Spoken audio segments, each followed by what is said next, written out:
ನಿಮ್ಮೂರದ್ದು ಪಾತ್ರ ಏನೂ ಇಲ್ಲ ಅಂತ ನನಗೂ ಮಾಹಿತಿ ಇದೆ. ಪೊಲೀಸ್ನವರು ಹೇಳೋರೆ, ಇಲ್ಲೂ ಹೇಳೋರೆ, ನನಗೆ ಮಾಹಿತಿ ಇದೆ. ಇದಕ್ಕೆ ಯಾರು ಅಂತ ಹೇಳಿ ಇವತ್ತೆಲ್ಲ ನಾಳೆ 2 ದಿವಸ ಲೇಟ್ ಆಗ್ಬೋದು, ಗೊತ್ತಾಗುತ್ತೆ. ಅಂಥವ್ರ ಮೇಲೆ ಅನಿವಾರ್ಯ ಕ್ರಮ ಆಗುತ್ತೆ. ಸೊ ದಯಮಾಡಿ ನೀವೆಲ್ಲರೂ ಸಹಕರಿಸಿ ಎಲ್ರಿಗೂ ಆದಷ್ಟು ಬೇಗ ಇನ್ನೊಂದು 4-5 ದಿವಸದೊಳಗೆ ಎಲ್ಲ ಸರೋಗುತ್ತೆ. ನಾನು ಇವತ್ತು SP ಕರೆದು ಮಾತಾಡ್ತೀನಿ. ಈಗ ಅರೆಸ್ಟ್ ಮಾಡಿರೋರಲ್ಲೂ ನಾವು ಚಾರ್ಜ್ ಶೀಟ್ ಹಾಕೋ ಟೈಮ್ನಲ್ಲಿ 100ಕ್ಕೆ 100 ಇವೊಂದೇನು ಇಲ್ಲ ಪಾತ್ರ ಅಂದರೆ ಚಾರ್ಜ್ ಶೀಟಲ್ಲೇ ಕೈ ಬಿಡಿ ಅಂತ ಹೇಳಿದ್ದೀನಿ SP ಅವರು. ಸೊ ಯಾರು ಅದಕ್ಕೆ ಕಾರಣಕರ್ತರಿದ್ದಾರೆ, ಸೊ ನಿಮ್ಮೂರಲ್ಲಿ ಒಬ್ಬರೋ ಇಬ್ಬರೋ ಇದ್ರೂ, ಬೇರೆ ಕಡೆ ಒಬ್ಬರೋ ಇದ್ರೂ ನೀವು ಸಹಕರಿಸ್ಬೇಕು. ಕೇಸ್ ನಡೆಯುತ್ತೆ, ಏನೋ ಆಗುತ್ತೆ. ಬೇಲ್ ಆಗಲಿಕ್ಕೆ ಏನು ಬೇಕೋ ಅದನ್ನು ಕ್ರಮ ಆಗಿದೆ ತಗೊಳ್ತಾರೆ. ಸೊ ಗೊತ್ತಾಯ್ತಾ. ನಾನು ಇವತ್ತು SP ಮಂಡ್ಯದ ಮೇಲೆ ಹೋಗ್ತೀನಿ. SP ಅವ್ರನ್ನ ಅಲ್ಲೇ ಕರೆದು ಮಾತಾಡ್ತೀನಿ. ಸೊ ಏನೇನು ನಾನು ಅವತ್ತಿಂದನೂ ಪುರ್ಸತ್ತು ಇಲ್ಲ, ಟೈಮ್ ಇರಲಿಲ್ಲ, ಇನ್ನೂ ಸಾವಾದ್ಮೇಲೆ ಕರೆದು ಮಾತಾಡಿ ನಾನು ಮತ್ತೆ ಫೋನ್ ಮಾಡಿ ಹೇಳ್ತೀನಿ ನಿಮಗೆ ಏನು ಮಾಡ್ಬೋದು ಏನು ಅಂತ. ಸೊ ಇದಕ್ಕೆ ಯಾರು ತುಂಬ ಇದ್ದಾರೆ ಅಂತ ಯಾರನ್ನೂ ಈಗ ಸದ್ಯಕ್ಕಂತೂ ಯಾರನ್ನೂ ಅರೆಸ್ಟ್ ಮಾಡಬೇಡಿ ಅಂತ ನಾನು ಅವತ್ತೇ ಹೇಳಿದ್ದೆ. ಮತ್ತೆ ನಾನು ಯಾರ ಹತ್ರನೂ ಮಾತಾಡೋಕ್ಕಾಗಿಲ್ಲ ಆಫೀಸರ್ ಹತ್ರ. ನಾನು ಇವತ್ತು SP ಅವ್ರ ಹತ್ರ ಮಾತಾಡ್ತೀನಿ. ಸೊ ಬಟ್ ನಿಮ್ಮ ಸಹಕಾರ ಇಟ್ಟೇನೆ. ಯಾರು ಒಬ್ಬರೋ ಇಬ್ಬರೋ ನಿಮ್ಮೂರಲ್ಲಿ ಯಾರೂ ಇಲ್ಲದೆ ಇದ್ದರೆ ಇದಕ್ಕೆ ಕಾರಣಕರ್ತರು ಒಬ್ಬರು ನಿಮಗೇನು ತೊಂದರೆ ಆಗಲ್ಲ. ಯಾರು ಒಬ್ಬರೋ ಇಬ್ಬರೋ ಇದ್ದರೆ ಆಗೋದಾಗಿದೆ, ಸಹಕರಿಸಿ. ಈಗ ಹಿಂದೂ ಮುಸ್ಲಿಮ್ಸು ನಾವು ಹಿಂದೆ ಒಂದ್ಸಲ ನೋಡ್ತಿದ್ದು, ಅವ್ರ ಅಂಗಡಿಗೆ ಇವ್ರು ಹೋಗ್ತಿರಲಿಲ್ಲ, ಇವ್ರ ಅಂಗಡಿಗೆ ಅವ್ರು ಹೋಗ್ತಿರಲಿಲ್ಲ, ಆ ಥರದ್ದೆಲ್ಲ ಇತ್ತು. ಈ ಸಾರಿ ಇದು ಒಂಥರ ಬ್ಯಾಡ್ ಲೈಕೋ ದುರಾದೃಷ್ಟವೋ ಗೊತ್ತಿಲ್ಲ. ಆದ ಬೆಳಗ್ಗೆನೇ ಮುಸ್ಲಿಮ್ಸ್ ಹಿಂದೂಗಳು ಚೆನ್ನಾಗವ್ರೆ. ಬೇರೆಯವ್ರು ಬಂದು ರಾಜಕಾರಣ ಮಾಡ್ತಾ ಇದ್ದೀವಿ, ರಾಜಕಾರಣಿಗಳು. ಸೊ ಇಲ್ಲಿ ನೋಡಿದ್ರೆ ಎಲ್ಲರೂ ಚೆನ್ನಾಗವ್ರೆ. ಅವ್ರು ಶಾಂತಿ ಸಭೆ ಮಾಡಿದಾಗ್ಲೂ ಎಲ್ಲರೂ ಅಣ್ತಂದಿರ್ತಾರೆ. ಬೆಳಗ್ಗೆ ಗಣಪತಿ ಬಿಡೋನಾಗ್ಲೂ ಚೆನ್ನಾಗವ್ರೆ.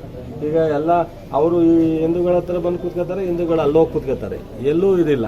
ಬಟ್ ಇದು ಒಂಥರ ಇದಕ್ಕೆ ಯಾವುದಕ್ಕೋಸ್ಕರ ಈ ನಾಗಮಂಗಲ ಟೌನ್ ಇವತ್ತು ಬಲಪಸಿ ಆಯ್ತಾ ಅದೋ ಗೊತ್ತಿಲ್ಲ ನನಗೆ.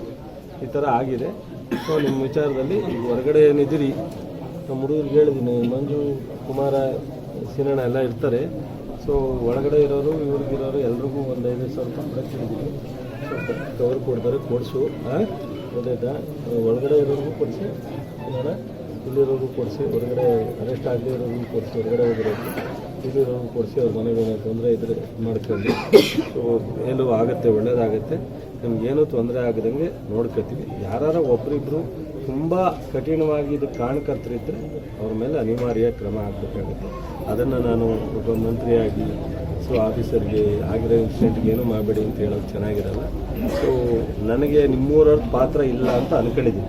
ಕೆಲವರು CCTV ಇದೆಯಂತೆ, ನೀನು ಅಲ್ಲಿದೆಯಂತೆ, ಇಲ್ಲಿದೆಯಂತ ಅವರವರೇ ಪ್ರಚಾರ ಮಾಡ್ಕೊಂಡು ಅವತ್ತು ಹುಡುಗ ಸಾವಾದಾಗಲೂ ನನಗೆ ಯಾರು ಫೋನ್ ಮಾಡೋದು. ನಾನು ಇದ್ರೆ ಡೆಲ್ಲಿಲಿದ್ದೆ.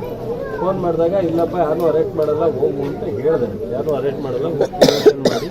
ಸೊ ನಮ್ಮ PAನೂ ಫೋನ್ ಮಾಡಿದ್ರೆ, ಯಾರೋ ಲೀಡ್ರ್ಗಳೆಲ್ಲ ಫೋನ್ ಮಾಡಿದ್ರು. ಕೋರ್ಟ್ಗೆ ಒಂದು ಅಪ್ಲಿಕೇಶನ್ ಹಾಕಿ ಪೊಲೀಸ್ನವ್ರಿಗೂ ಹೇಳಿ ಅಪ್ಲಿಕೇಶನ್ ಹಾಕಿದ್ರೆ ಬಿಡೋದಕ್ಕೆ ನೀವು ಏನಾಗುತ್ತೆ, ಕೋರ್ಟ್ಗೆ ಅಪ್ಲಿಕೇಶನ್ ಹಾಕಿದಾಗ ಇವ್ನು ಬಿಡೋದ್ರಿಂದ ಏನೂ ತೊಂದರೆ ಇಲ್ಲ ಅಂತ ಅಂದರೆ ಬಿಡ್ತಾರೆ ಕೋರ್ಟು.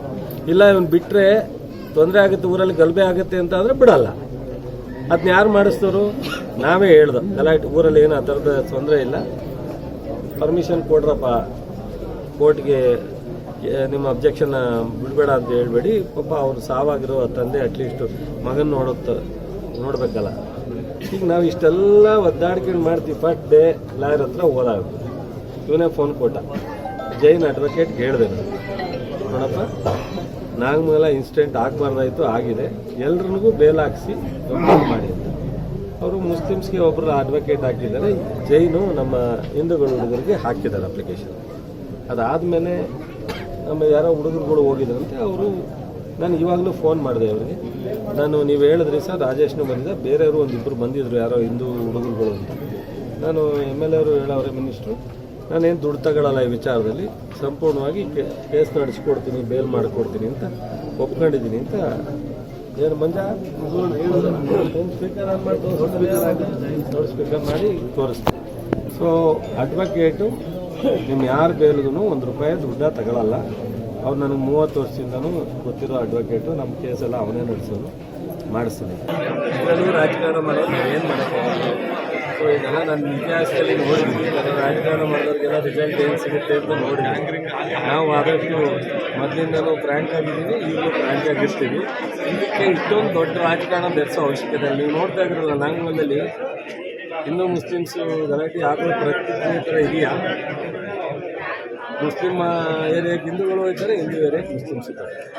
ರಾಜಕಾರಣಿಗಳಿಗೆ ಬೇಕಾಯಿತು ನಾಗಮಂಗಲದಲ್ಲಿ ಗಂಭೀರವಾಗಿರ್ತಕ್ಕಂಥ ನಾಗಮಂಗಲದಲ್ಲಿ ಈ ಥರ ಪ್ರಚೋದನಾತ್ಮಕವಾದಂಥ ಇದನ್ನು ಮಾಡಿ ಜನನ ನೆಮ್ಮದಿ ಇಲ್ಲದಂಗೆ ಹಾಳು ಮಾಡ್ತಕ್ಕಂಥದ್ದು. ಆದಷ್ಟು ಒಳ್ಳೇದು ಮಾಡಿ ಅಂತ ಹೇಳಿದ್ದಾರೆ, ಖಂಡಿತ ಮಾಡ್ತೀನಿ ಧೈರ್ಯವಾಗಿ. ಸೊ ಅವ್ರಿಗೂ ಯಾರು ಇದಕ್ಕೆ ಈ ಗಲಾಟೆಗೆ ಪ್ರಚೋದನೆ ಮಾಡ್ತಾರೆ ಅವ್ರಿಗೂ ಒಳ್ಳೇದು ಮಾಡ್ತಾರೆ. ಈಗ ಎಷ್ಟು ಜನ ಹಳ್ಳಿಯಿಂದ ಮನೆಗೆ ಇಲ್ಲಿ ಟೋಟಲಿ ಒಂದು 30 ಜನ, 12 ಜನ ಏನೋ ಅರೆಸ್ಟ್ ಆಗಿರೋದು, 30 ಜನ ಊರಲ್ಲಿ ಇಲ್ಲ ಅಂತಾರೆ. ಎಲ್ಲರೂ ಸತ್ಯ ಹೇಳಿದೆ ಬರೋದಕ್ಕೆ ಬರ್ಲಿಕ್ಕೆ ಹೇಳಿದ್ದೀನಪ್ಪ, ಎಲ್ಲರೂ ಬರಲಿ, ಆರಾಮಾಗಿರಲಿ. ಅದರಲ್ಲಿ ಯಾರು ಈ ಊರಲ್ಲಿ ಹೆಚ್ಚಿಗೆ ನನಗೆ ಈ ಕಾರಣಕ್ಕೆ ಈ ಇನ್ಸಿಡೆಂಟಿಗೆ ಕಾರಣಕರ್ತಲ್ಲ ಅಂತ ನನಗಂತ ಮಾಹಿತಿ ಇದೆ.